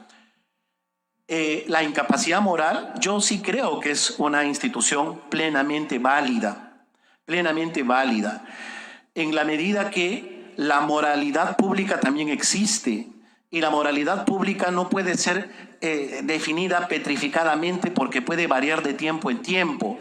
La ética es la moral racional, ¿no? Yo valoro algo desde una perspectiva de los principios. Por lo tanto, cuando valoro la incapacidad moral, tengo que conocer y valorar el comportamiento de una autoridad. En el Ecuador, al presidente Arosemena se le bajó porque bebía mucho. Por lo tanto, el Parlamento consideró que no estaba apto para poder continuar en el cargo. Al presidente Lugo en Paraguay se le vacó porque primero, siendo sacerdote, habían denuncias de que tenía hijos fuera del matrimonio, era un sacerdote, pero luego estuvo involucrado en unos actos de usurpación de terrenos, invasión de terrenos, y finalmente fue vacado del cargo. Al presidente Trump se le quiso vacar, al presidente Clinton se le quiso vacar por el affair que tuvo con la pasante Mónica Lewinsky, básicamente por un hecho de connotación sexual, ¿no? El presidente Clinton fue más inteligente y pidió perdón al final, y eso lo salvó de la vacancia, ¿no? Algunos dicen, no, eso es un impeachment. Es que en realidad los modelos de control son disímiles, son diferentes, pero el objetivo es el mismo: salvaguardar la presencia y la imagen del presidente de la República. Por tanto, es una facultad congresal. Lo que tiene que haber es lo que recomendó el Tribunal Constitucional. El Tribunal Constitucional, en una sentencia, me parece que en la de Tineo, estableció y recomendó que para los procesos de vacancia hay un alto nivel de votación, por lo menos 87 votos. Y si alguien considera que es muy poco, que vayan a 104. Pero creo que regular, yo creo que no es propicio, porque al final es la representación la que se hace una autocomposición y finalmente valora si es que el comportamiento presidencial es adecuado o no.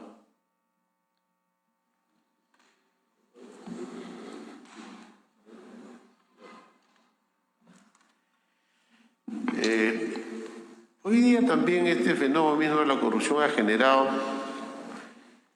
que en el artículo 62 de la Constitución está establecido los famosos contratos ley, que generan la impunidad de la corrupción. Usted como constitucionalista, ¿qué opinaría, cuál sería, como jurista, la necesidad de los cambios tanto en la reforma o el cambio parcial de la Constitución, ver el cambio que pueda permitir realmente enfrentar con políticas de Estado y leyes que permitan parar y frenar los actos de corrupción que vive el país? Mire, congresista, yo considero de que más allá de las reglas en materia económica, el artículo 58 nos garantiza un modelo de economía social de mercado. Yo creo que el gran problema de la Constitución y de las constituciones de Latinoamérica del siglo XX, como diría el profesor Roberto Gargarella, es el reacio accionar de los grupos de interés y los grupos de presión de no cambiar la estructura de poder.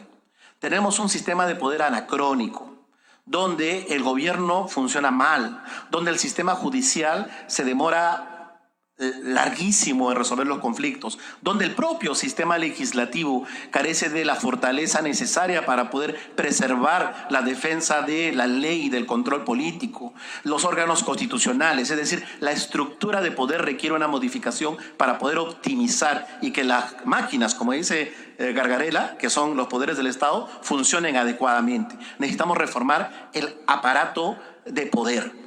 Eso se puede hacer por una reforma constitucional, por una reforma total, ya es una opción. Pero fíjese que como abogado me ha tocado defender a los vecinos de La Molina contra el peaje del AMSAC. Ese peaje a la entrada de La Molina, que le cobraban 5 soles 50 para entrar a la urbanización La Molina, a la separadora industrial. E inicialmente ganamos el caso. ¿Por qué? Porque nosotros consideramos que más allá de que un contrato ley se tenga que respetar, no puede transgredir, no puede abusar del derecho, no puede haber un abuso de posición de dominio y transgredir y violar los derechos fundamentales. Por lo tanto, puede haber un control judicial. Lo que se busca con ese reconocimiento de los contratos ley es básicamente que el nivel político no interfiere en la ejecución de un contrato, pero hay un nivel jurisdiccional que sí puede defender los derechos ciudadanos y por tanto, frente a un abuso manifiesto, al ser este contrato una expresión de un hecho corrupto que se demostró con OAS, en consecuencia tiene que haber un control. Entonces, creo que más importante de todo es la reforma de todo el sistema de poder y que este funcione adecuadamente.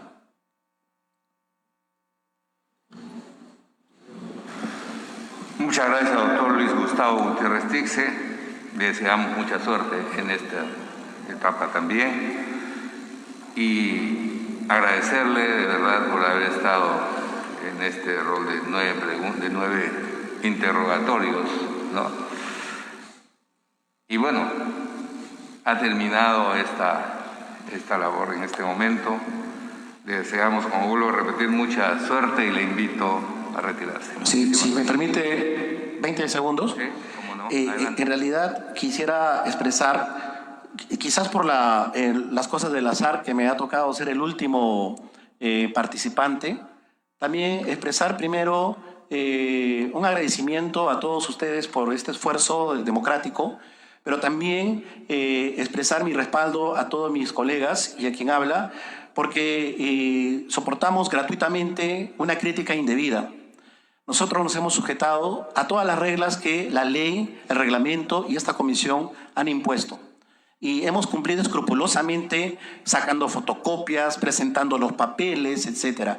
Y nos sentimos ofendidos cuando algunos colegas, por deslealtad, critican gratuitamente este esfuerzo que venimos haciendo por largos meses. Y por tanto quisiera felicitar hasta aquí, sea cual sea el resultado, el esfuerzo que estamos haciendo todos porque esto nos fomenta una cultura democrática hacia todos. Muchas gracias por todo. Muchísimas gracias, doctor. Permiso.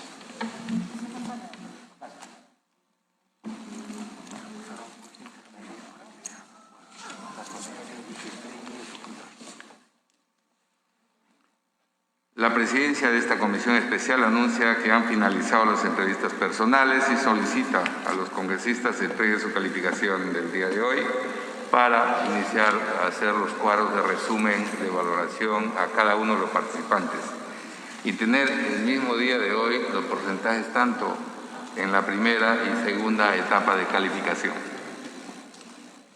Asimismo, solicita al equipo de asesores que proceda a efectuar la sumatoria y promediación y elaborar los cuadros de puntaje final a fin de que cada uno de los congresistas pueda verificar y firmar los documentos. Hacemos un corto intermedio mientras se hace todas estas etapas del trabajo.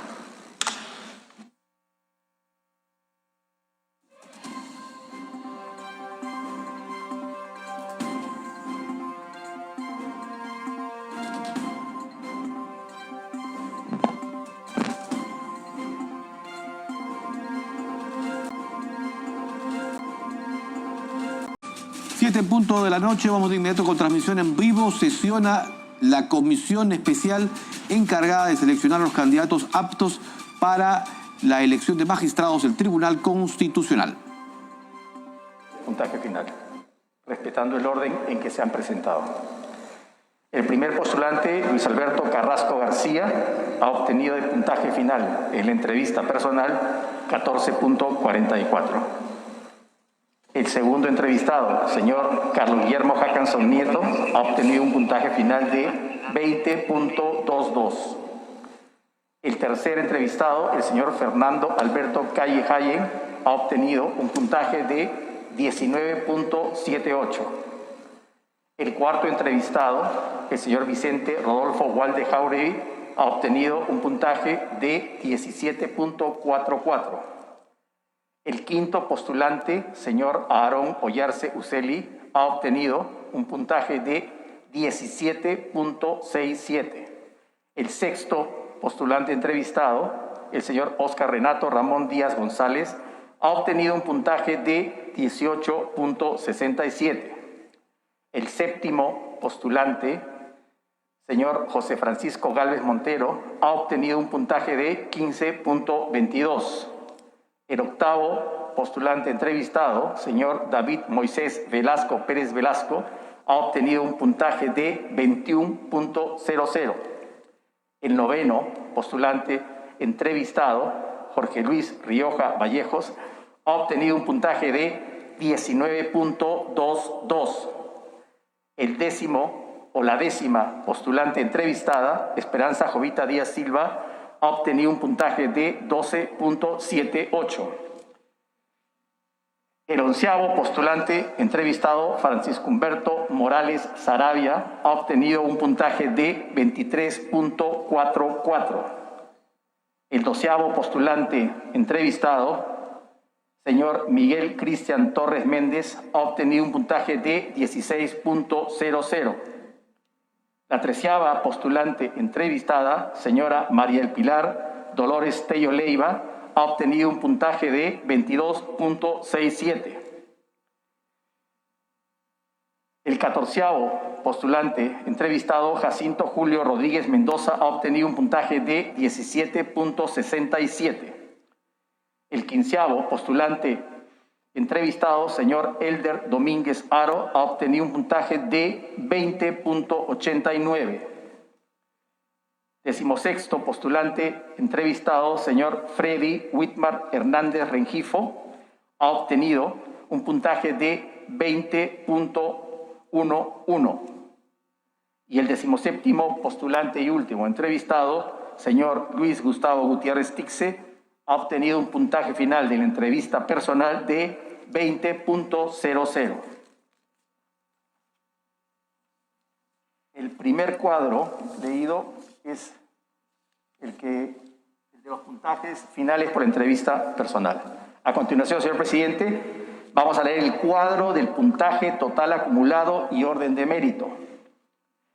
Este cuadro se compone de dos subtotales. Subtotal 1, que es el puntaje obtenido por cada postulante en la evaluación curricular, y el segundo puntaje, o subtotal 2, es el puntaje obtenido en la entrevista personal. La sumatoria de esto determina el orden de mérito. Calle Hayen Fernando Alberto, subtotal 1, evaluación curricular 71.67. Subtotal 2, puntaje entrevista personal 19.78. Puntaje total acumulado 91.45. Orden de mérito, primero. Ollarse Yucelia Aarón, subtotal 1, evaluación curricular 71.11. Subtotal 2, entrevista personal, puntaje 17.67. Puntaje total acumulado 88.78.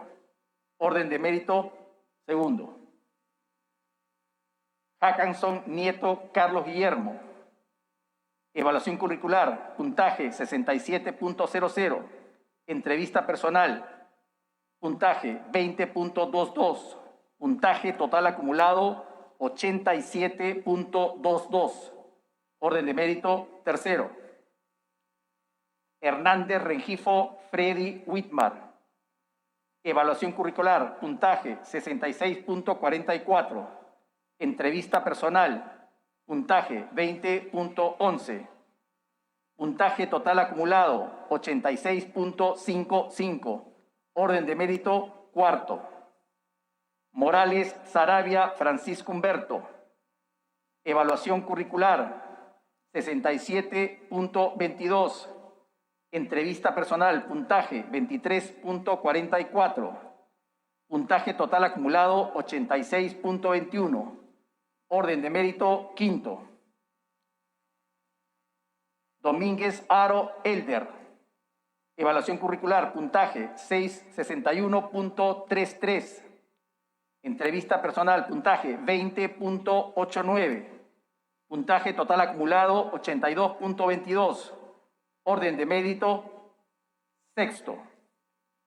Tello Leiva Mariel Pilar Dolores, evaluación curricular 59. Entrevista personal, puntaje 22.67. Puntaje total acumulado 81.67.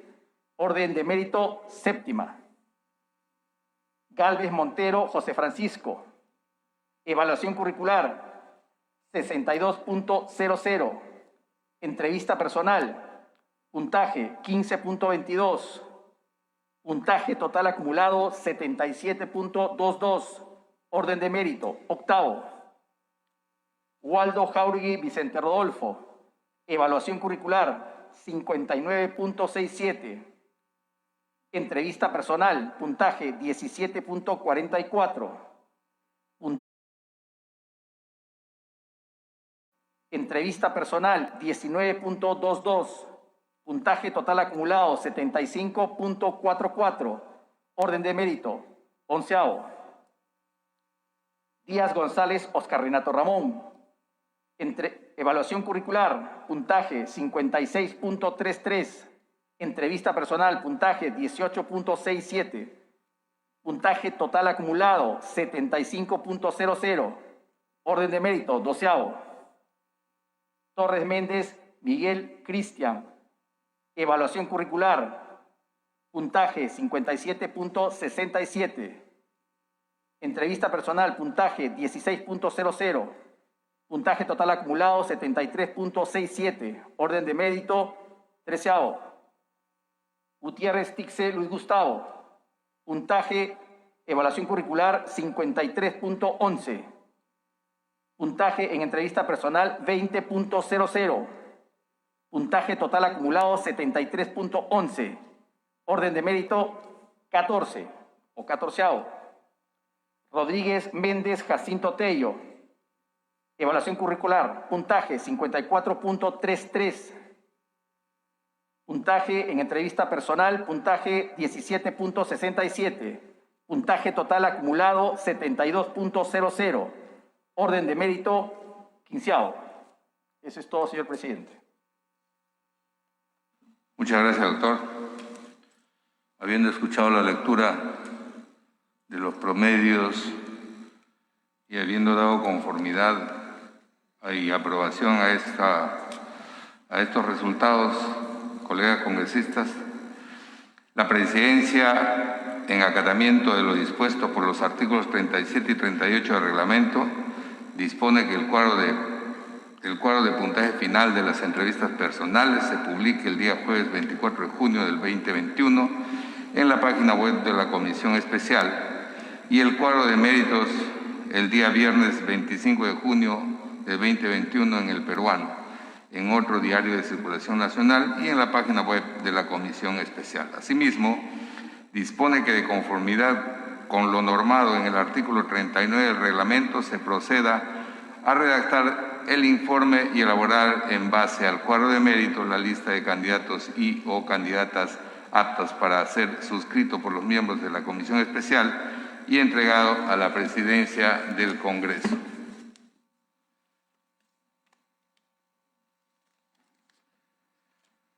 Habiéndose agotado los temas de agenda de la presente sesión, señoras y señores congresistas. Presidente. Adelante, congresista Retamoso. Gracias, presidente. Solo hacer una consulta. Se ha dado lectura al cuadro de méritos en base al promedio que se ha sacado. Quería preguntar si esto no se va a ir a votación o simplemente como usted lo está disponiendo va a quedar. Es la votación que ha tenido cada uno de los congresistas. Lo que vamos a hacer es más bien que nos dé lectura al resumen del acta para aprobarla o desaprobarla. Bien. Gracias, presidente. Muchas gracias a usted. Entonces, doctor Colina, de lectura del acta para su aprobación, por favor, o desaprobación. Bien, señor presidente, como usted lo indicó al inicio de esta 10ª sesión extraordinaria, tenía el carácter de permanente y el acta consigna lo siguiente. El día 21 de junio de 2021 en la sala Porras Barnechea bajo la modalidad mixta presencial y virtual se dio inicio con el quórum de reglamento a la 10ª sesión extraordinaria de la Comisión Especial de candidatos y candidatas aptos para ser elegidos magistrados del Tribunal Constitucional. Con el quórum reglamentario se inició la sesión y se procedió a evaluar a los 3 primeros postulantes, que son los señores Carrasco García, Hackanson Nieto y Alberto Calle Jaye. Realizadas las entrevistas y las preguntas correspondientes por los señores congresistas, que 8 de ellos estaban en manera presencial y 1 virtual, terminadas las mismas, se procedió a suspender la sesión para continuarla en la tarde a las 13:40. Reabierta la sesión y con el quórum debido, se procedió a evaluar y a realizar las entrevistas y preguntas a los siguientes postulantes: Waldo Jauregui, Oyarce Yuseli y Díaz González. Finalizadas las 3 entrevistas, el presidente dispuso la suspensión de la sesión para continuarla a las 7:40 horas del día martes 22 de julio del 2021. Iniciada esta, con el quórum de ley, se pasó a la entrevista de los siguientes postulantes: Gálvez Montero, Velasco Pérez Velasco y Rioja Vallejos.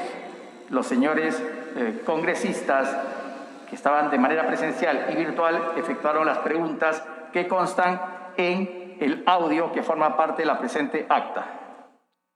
Suspendida la sesión, finalizada la 3ª entrevista del día martes 22, esta se reinició a las 13:40 horas con la entrevista a las 14 horas de la postulante Díaz Silva, del postulante Morales Arabia y del postulante Torres Méndez.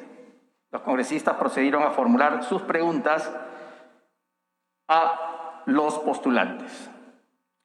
Acto seguido, el presidente dispuso se suspenda la sesión para continuarla el día miércoles 23 de junio del 2021 a las 7:40 horas.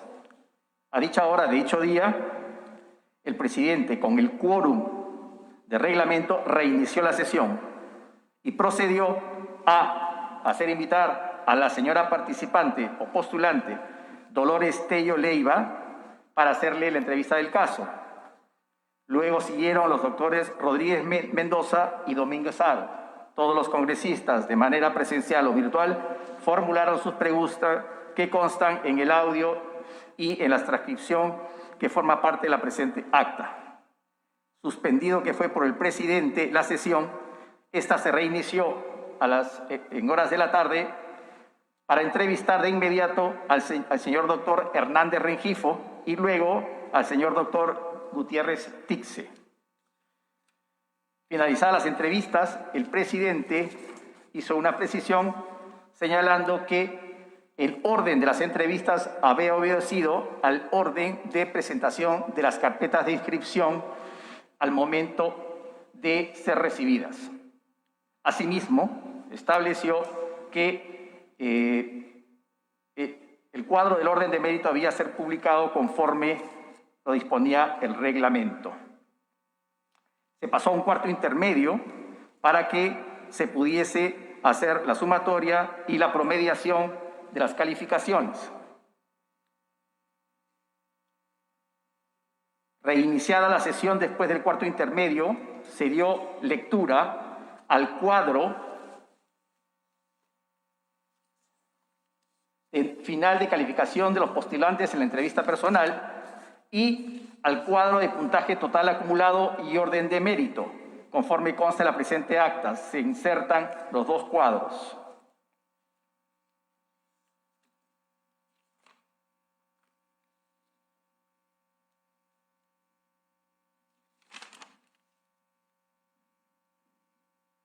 El señor presidente anunció la lectura del acta para su aprobación, toda vez que la publicación que se debe hacer el día viernes 25 del cuadro de orden de mérito debe ir acompañado del acta respectiva de la sesión donde se llegó a la calificación de los puntajes totales acumulados por los participantes.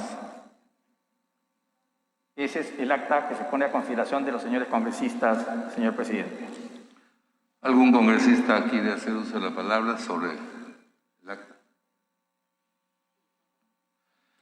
En todo caso, habiéndose agotado los temas de agenda de la presente sesión, señoras y señores congresistas, pido la dispensa del trámite de aprobación del acta para autorizar se ejecuten de inmediato los acuerdos y o disposiciones y anuencias acordadas en la presente sesión. Doctor Colina Vega, especialista parlamentario, llame a votación para la dispensa anunciada. Sí, señor presidente, vamos a llamar para votar la exoneración del trámite de aprobación del acta y poder ejecutar los acuerdos de inmediato. Señor congresista Vega Antonio José. A favor. Señora congresista Rodas Mal Catania. A favor, señor secretario técnico. A favor, la señorita congresista Rodas Mal. Señor congresista Columbus Murota Dietel.